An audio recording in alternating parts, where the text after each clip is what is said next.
He packed his bags, looked down at me, and sneered. "You'll always be too weak to survive without me." 4 years later, he was standing in a VIP crowd, desperately trying to impress his new fiancée, right as 30 battle-hardened soldiers snapped a perfect, earth-shattering salute just for me. The sound of the zipper on David's leather duffel bag sounded like the tearing of a seam in my own reality. It was a Tuesday evening, raining with the kind of miserable, relentless drizzle that makes everything look gray. And my husband of 5 years was packing to leave me. "Don't do this, David," I whispered, my voice trembling. I hated how small I sounded. I hated how my hands shook as I gripped the edge of our kitchen island. David didn't even pause. He expertly folded a designer dress shirt bought with the credit card under my name and tucked it away. He looked up, his sharp jawline set in an expression of sheer pity. Not remorse, pity. "Look at you, Sarah," he sighed, running a hand through his perfectly styled hair. "You're a mess. You've been a mess since the day I met you. I need someone who operates on my level, someone who actually has drive." By someone, he meant Jessica. She was the vice president of marketing at his new tech startup. A startup that I had only discovered that morning was entirely funded by my decimated life savings and a second mortgage David had convinced me to take out on our home. He had told me it was an investment in our future. It turned out it was an investment in his future with someone else. "I gave you everything," I said, the tears finally spilling over. "I gave up my master's degree to work 3 jobs so you could build your company. I paid for this house. I paid for that bag." David let out a harsh barking laugh. He zipped the bag shut and hoisted it over his shoulder. He walked slowly toward me, stopping just inches from my face. I instinctively shrank back, a habit developed over years of his subtle, dominating psychological warfare. "You didn't give up anything, Sarah," he sneered, his eyes cold and dark. "You quit because you couldn't handle the pressure. You've always been soft. You're dependent. You'll always be too weak to survive without me holding your hand. When the bank takes this house next month, don't come crying to me."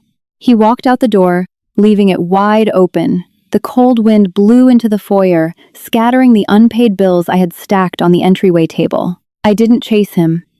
I collapsed onto the hardwood floor and stayed there until the sun came up. When I finally pulled myself together, I did what the old Sarah always did. I went to my parents for comfort. My father, Arthur, was a traditionalist who believed a woman's primary duty was keeping her husband happy. My mother, Martha, had spent her entire life walking on eggshells around him. Sitting in their immaculate beige living room, I laid out the truth. The affair, the stolen money, the impending foreclosure. My father took a slow sip of his black coffee, set the mug down, and looked at me with deep disappointment. "Well, Sarah," he began, his tone maddeningly even. "Men like David, ambitious, driven men, have needs. Have you considered that perhaps you weren't supporting him the way he needed? You've always been fragile? Maybe if you apologize, he'll come back." My mother nodded in agreement, not meeting my eyes. "Divorce is so messy, honey. Just give him a few weeks to get this out of his system. You don't know how to live on your own. You've never even changed a tire." I stared at them. A ringing started in my ears, a high-pitched drone that drowned out the rest of their platitudes. They didn't see a victim of betrayal. They saw a liability. They saw the same weak, soft, dependent girl David saw. For 26 years, I had believed them. I had internalized their low expectations until they became my personality. I stood up. I didn't say a word. I just walked out of their house, got into my beat-up sedan, and started driving. I didn't know where I was going, only that I needed to be as far away from that town as possible. I drove until my gas light blinked on, pulling into a strip mall in the next county over. As I stepped out of the car, the rain had stopped, giving way to a blindingly bright afternoon. I looked up. Directly across from the gas station was a military recruiting center. I stared at the bold lettering on the window. I had a bachelor's degree in logistics that I had barely used. I was 26, physically healthy, and entirely, utterly alone. I had no home, no money, and a family that thought I was useless. Weak, David's voice echoed in my mind. Soft, dependent. I crossed the street. The bell chimed as I pushed the glass door open. A staff sergeant looked up from his desk, taking in my tear-stained face, my oversized sweater, and my trembling hands. "Can I help you, ma'am?" he asked, his tone polite but clearly expecting me to ask for directions to the nearest coffee shop. "I have a college degree," I said, my voice cracking before I cleared my throat and forced myself to speak louder. "I want to be an officer, and I want to leave as soon as humanly possible. They call officer candidate school a crucible. They tell you it will burn away everything you thought you were and leave only what you are meant to be. They don't tell you how much the burning hurts." My arrival at Fort Moore, Georgia was a shock to the system that nearly broke me on the first day. Gone was the quiet, accommodating Sarah who apologized when someone else bumped into her. In her place was Officer Candidate Hayes, a number, a body, a screaming, sweating mass of exhaustion. The first few weeks were a blur of sleep deprivation, screaming drill sergeants, and physical pain that settled deep into my bones. I was older than many of the candidates, and the physical demands were brutal. I remember the lowest point vividly. It was week 4. We were on a 1-2-mile tactical ruck march in the middle of a torrential downpour. I had 45 pounds of gear strapped to my back, a rifle slung across my chest, and blisters on my heels that had popped and bled through my boots. Every step felt like stepping on broken glass. My lungs burned, my vision blurred, and the mud sucked at my boots, trying to drag me down. "You'll always be too weak to survive," David's voice whispered in the dark, rainy woods. I stumbled, my knee hitting the mud hard. A cadre member was immediately in my face, shouting through the rain. "You done, candidate? You want to quit? Just say the word and you can go back to your comfortable couch." I looked at the mud on my hands. If I quit, I had nothing to go back to. I had no couch. I had no home. I only had the pity of my parents and the sneering laughter of my ex-husband. A spark ignited in my chest.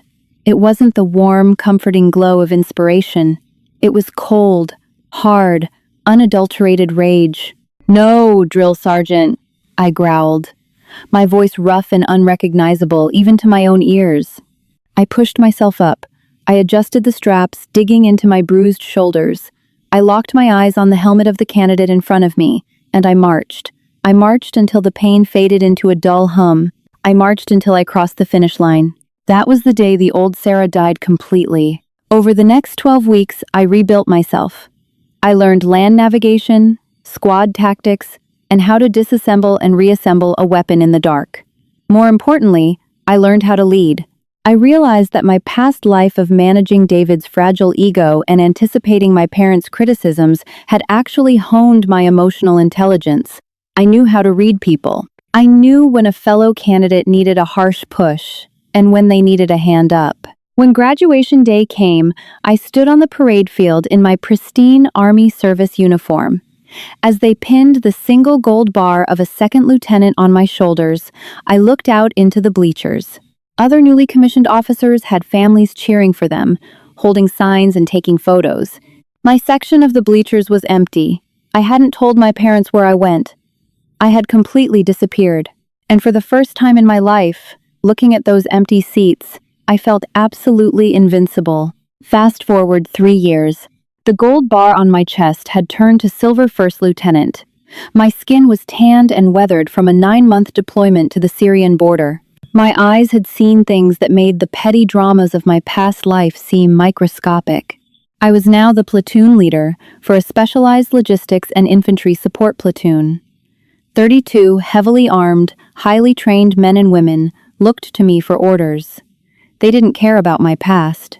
They only cared that I was fair, that I knew my tactical maneuvers, and that I would step into the line of fire for them.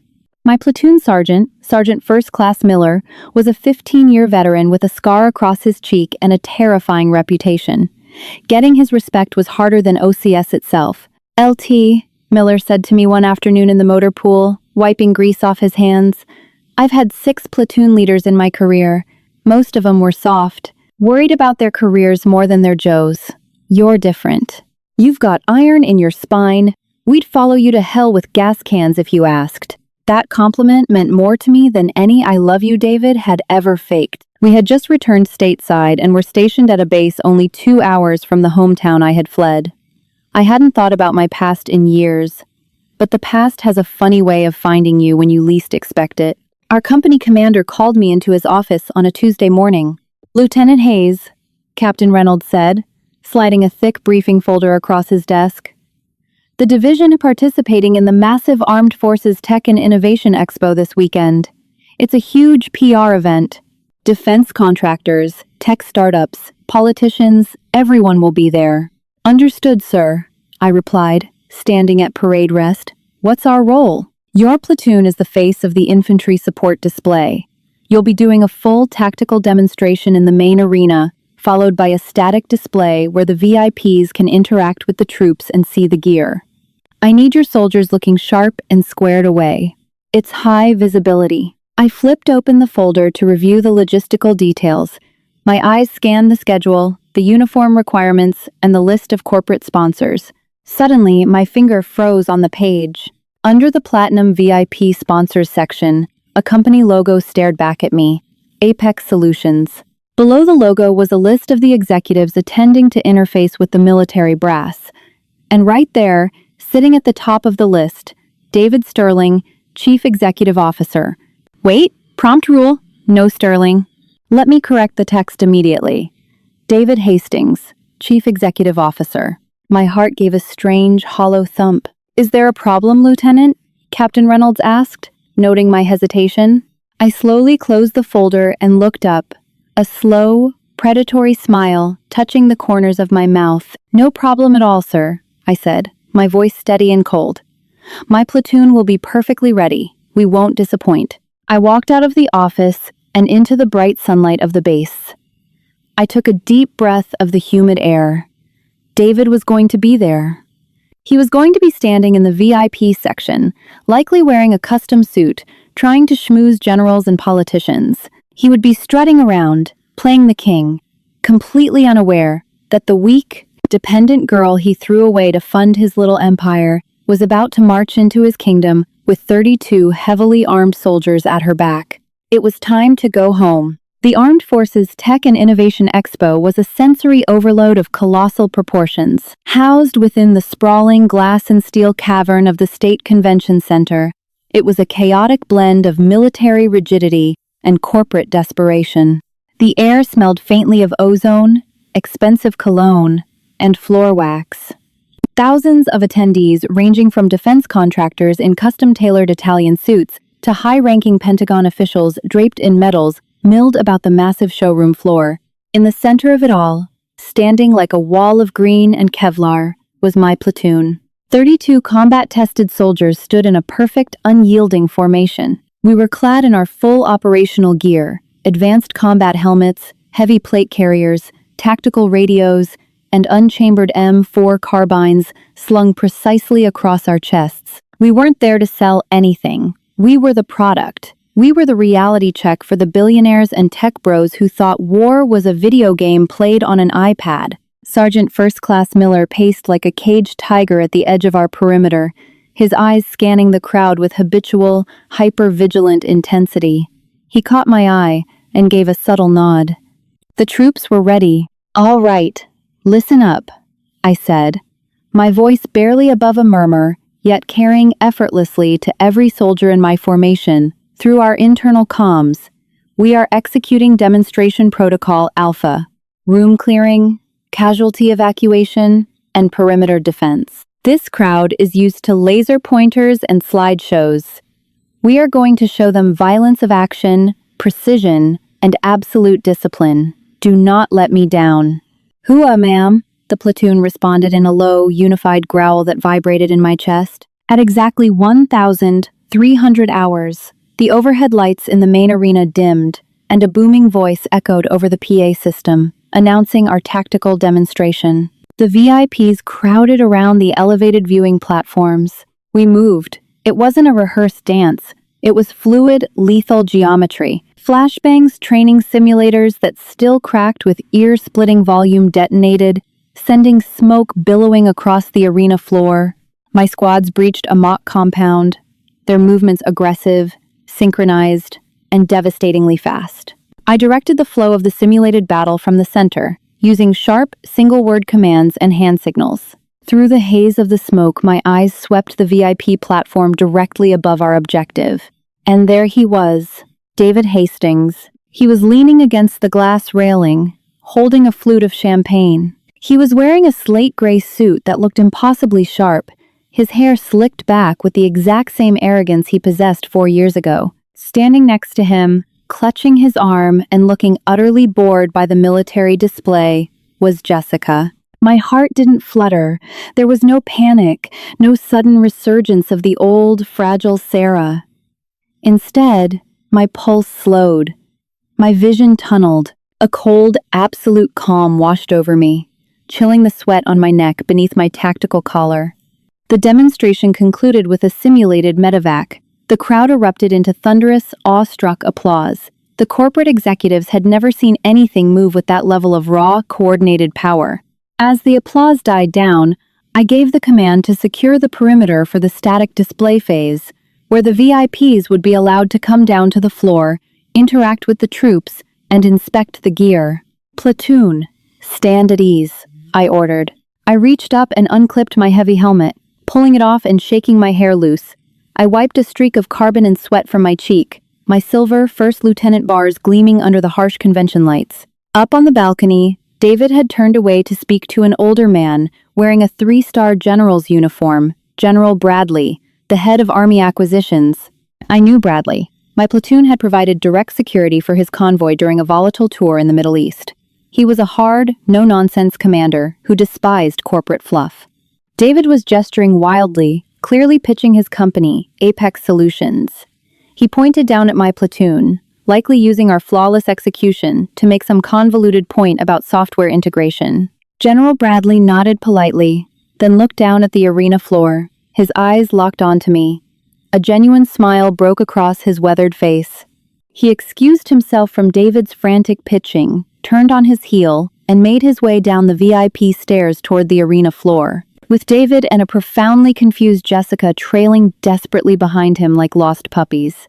"Lieutenant Hayes!" General Bradley boomed, his voice carrying over the din of the crowd as he approached our perimeter. SFC Miller snapped to attention. "Group, attention!"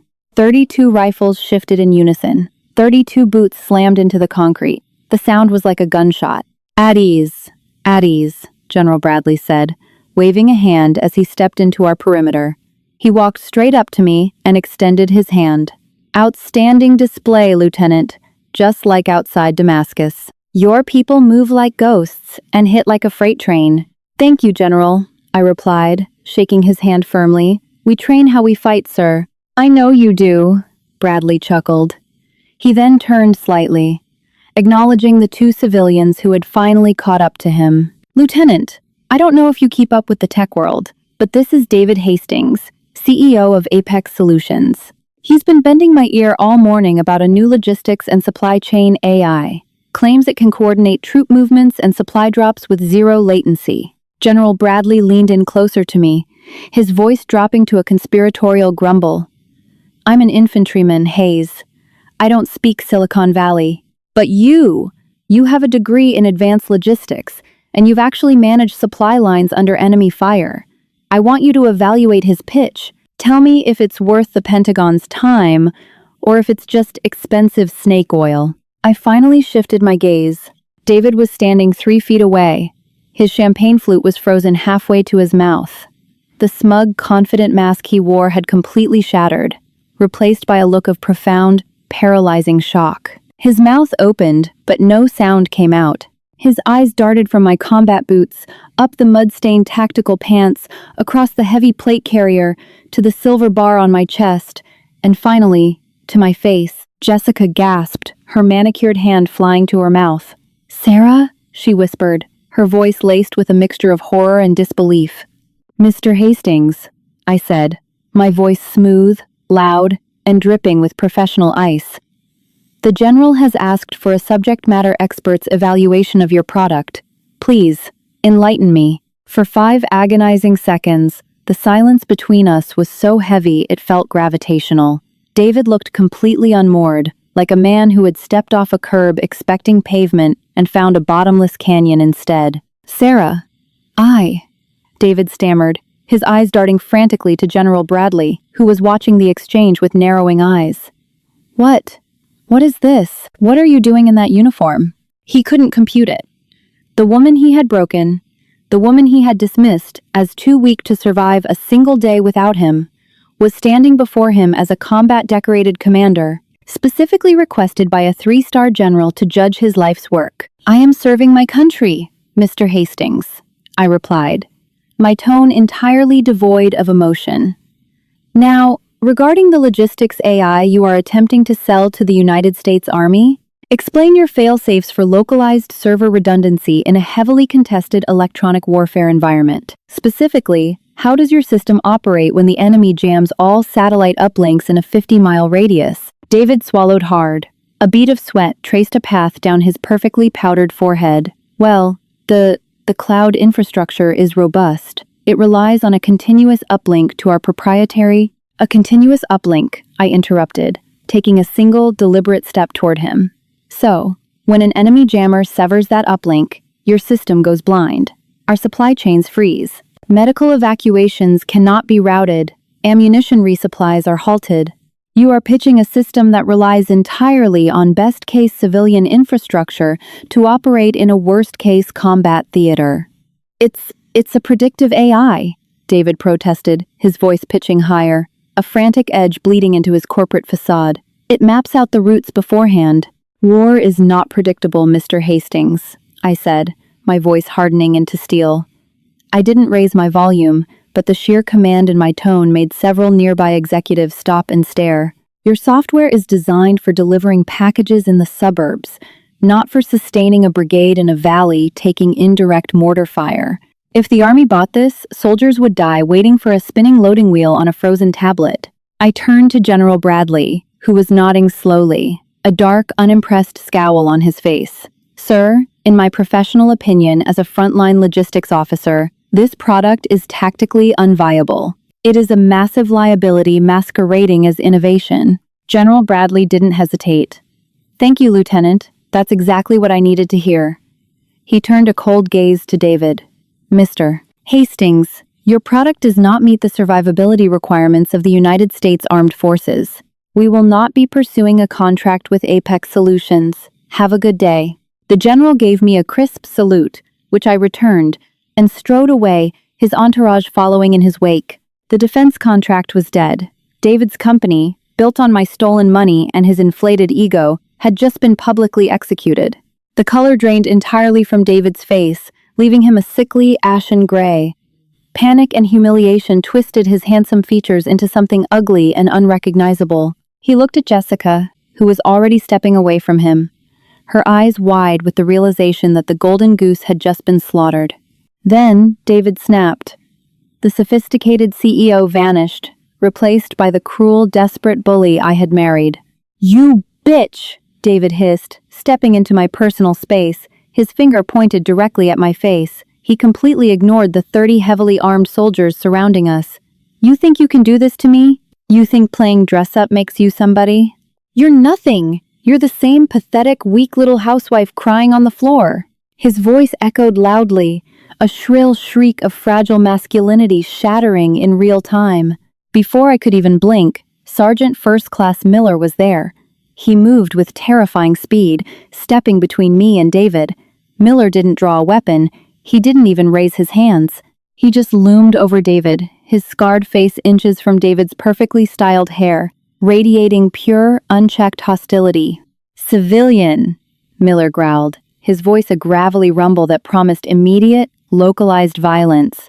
"You will lower your hand, you will step back, and you will address the lieutenant with the respect her rank demands, or I will personally demonstrate what a real tactical problem looks like." David froze, his finger still hovering in the air. He looked at Miller, then looked past him. The entire platoon had shifted. 32 combat veterans had their eyes locked onto David. Hands rested casually but deliberately on the grips of their rifles. The air in the convention center felt like it had been sucked out of the room.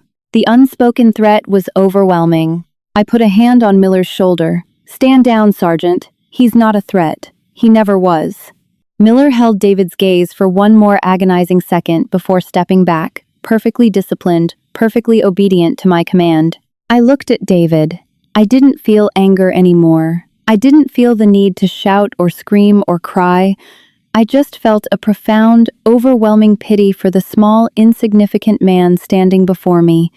"You were right about one thing, David," I said quietly, the calm in my voice cutting deeper than any insult. "I couldn't survive in the world you built for me, because it was a cage meant for someone small. But out here, I don't just survive." I turned my back on him. I didn't look at him or Jessica again. I looked at the men and women who trusted me with their lives, the people who knew what real strength was. "Platoon!" I commanded, my voice ringing out, clear and sharp, echoing off the high glass ceilings of the convention center. "Attention!" Crack. 32 pairs of boots slammed together with bone-jarring force. 32 hands snapped to their brows in a synchronized, razor-sharp salute. The sheer explosive power of the movement made David flinch physically backward, stumbling over his own polished dress shoes. The entire surrounding section of the expo fell dead silent. Dozens of civilians, contractors, and military personnel turned to watch. I stood tall, the weight of the silver bar on my chest feeling lighter than it ever had. I snapped my hand up, returning their salute with perfect precision. I held it for a full 3 seconds, letting the silence and the undeniable proof of my reality burn itself into David's mind forever. I dropped my salute. "Right face," I ordered. The platoon pivoted as one. "Forward, march." We marched away, a solid, unstoppable force of discipline and strength, leaving David Hastings standing alone in the crowd, surrounded by the ruins of his arrogance, entirely forgotten by the woman he once called weak. Have you ever had to rebuild yourself from the ground up after someone tore you down? Sometimes, the greatest revenge isn't anger, it is undeniable, unstoppable success. If my journey from a broken housewife to a frontline military commander inspired you, please hit that like button and share this video with anyone who needs a reminder of their inner strength. Don't forget to subscribe to the channel for more incredible, true-to-life stories of triumph and resilience. See you next time.